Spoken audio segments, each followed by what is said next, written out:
So I was asked for giving a brief overview and stimulating some discussions with regard to bias. So 10 minutes, not more.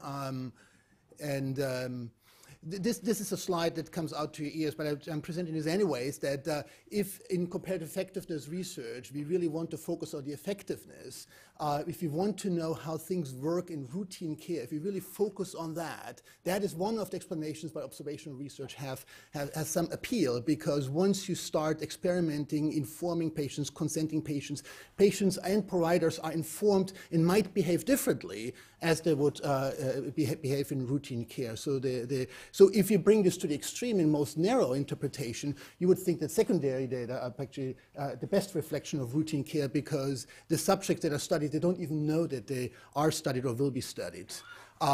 This is a simplification, obviously, so we are focusing on non-randomized research. I want to just point out that this is not only about analytic methods, this is about data and how they are married together.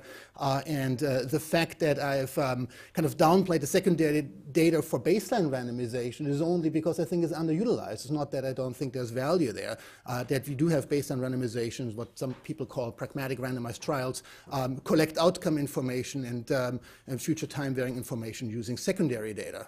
So this is all married together, and we should, of course, keep that in mind. So this is Sebastian's biased selection of what I think are the highlights, what I observe in observational research in my field. There are these measurement and surveillance-related biases. Surveillance-related biases, particularly when you work with secondary data, when you are not in charge in collecting information, but the information is collected in different ways, and depending on whether you have more encounters with the healthcare system or less, more or less information is collected. Selection-related biases, of course, baseline confounding at the initiation of treatment, but of course time-varying confounding, treatment choices over time. Time-related biases, immortal time bias, temporality, very simple and straightforward things are biases. They're often of substantial magnitude when you see this published. I was asked to also comment on multiple comparisons, which I don't think is a bias issue, that is a decision-making issue largely. And people start manipulating p-values or effect estimates based on their prior beliefs, but that is largely about decision-making, not so much about bias. Here's an example about missing information. Let's focus on, this is a cohort study, new users versus non-users, liver function tests, and you will see the availability at baseline of liver function tests is 60% in the users, but only 9% in the non-users. Not only is the magnitude of missingness is dramatic in EHR, but it's also differential missingness that we are dealing with in EHR, the CK as well. Just an example of a well-published study. And of course, we have the baseline confounding issues, informative censoring, of course, that affects observational and as well as RCT. So back to the T-shirt, every baseline randomized study will turn into an observational study fairly quickly, and we have simple discontinuation as well as switching between treatments, and how do we deal with that. Immortal time bias, a mistake that people start looking into the future in order to determine exposure. They look in the future in order to determine, and then rewind time and use that. You're laughing. I mean, this is Epi 101 to some extent, right? But you see this frequently, and the biases that result from that can be dramatic. So the opportunities here, in order to spin this more positively, utilize the natural occurring variation in the healthcare system. And the good thing about this fragmented healthcare system in the United States is that you have this tremendous variation. And actually, in a more organized system, like in a Kaiser or in a integrated healthcare system, you won't have that much random or quasi-random variation between providers, between systems, between regions, between time periods, right? You can utilize it, and Dylan is, of course, commenting on that. You want to measure naturally occurring variation, capture via propensity score analysis and other techniques. Negative controls was a paper that was sent to us. And of course, my interpretation of all these things is the expectation of these methods to control for confounding is inversely proportional to the testability of the assumption. So it seems to me you dump everything into assumptions, right? And if they hold, then you have the promise of unbiased results.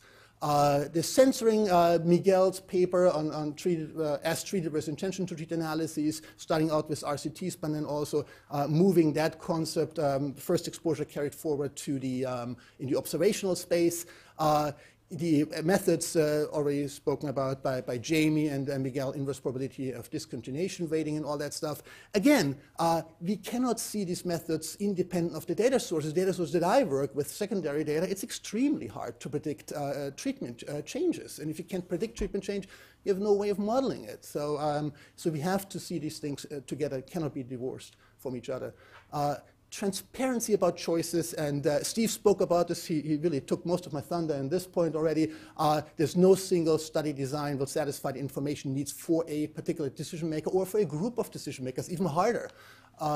We need to understand the desired study characteristics that a decision maker will need. And there are characteristics like timeliness. Some decision makers need the results in 2 weeks because they have to make a decision. The choice is between making a decision without any evidence or a little bit of evidence. I'm not quite sure which one is better, but those are kind of the characteristics that we need kind of agreement on, and from that drive the choice of study designs. This is from the report of the methods committee, and you have distinct decision points, and some people think in decision diagrams, others think in tables, but at the end there come distinct decisions whether you can get by without randomization, whether you need to randomize, and you can, there are certain parameters that you will consider, and you can express your preference, your rationale, why you went one way and not the other way, and that will lead to transparency ultimately, and will also lead to the insight that in order to satisfy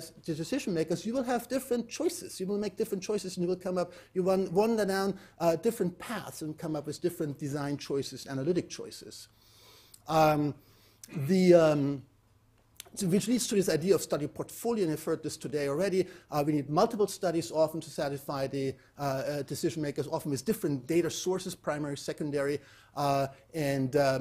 Is there really, and this is a new field of research, I would think, is there really an optimal way to arrange multiple studies so that they complement each other with regard to the biases, with regard to generalizability, and with regard to the timeliness and other factors potentially, and collectively provide most valid and comprehensive information for decision makers? How can we approach this in a more systematic and thoughtful way rather than letting it play out and just see what people do? Investigator errors, again, we know a lot about of the methods and of the data sources that we're working with, but people are using them the wrong way and over-interpreting data sources. Do we need more training, guidance, and standards? Of course, I'm thinking of the Picori standards as quotes. It's hard to come up with really hard standards. Do we need kind of flowcharts for investigators in order to avoid at least the most blatant mistakes and guide them through and have a common basis for discussion here? The last point I want to make is, and I will be below the 10 minutes, is transparency. And there's a big issue for Picori as well. And the question here to me is, are we talking about sharing data, or are we talking about sharing the analytic environment? Sometimes it is more convenient just to share the data, ship the data around.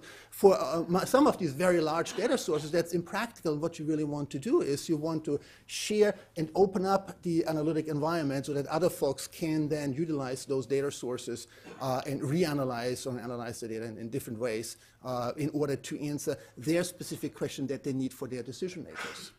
So I hope this kind of sets a broad stage here for discussion on bias, so thank you very much. Great, outstanding. Thank you so much. You really laid it out for us very nicely. Now we're going to have two presentations coming from very different perspectives. One is going to look at ways, at a potential method for dealing with biases, and then another is going to look at empirical approaches to measuring and calibrating errors. So first, we have the great pleasure of hearing from Dr. Dylan Small, who is an associate professor of statistics at the Wharton School at the University of Pennsylvania, and he's going to talk to us about instrumental variables.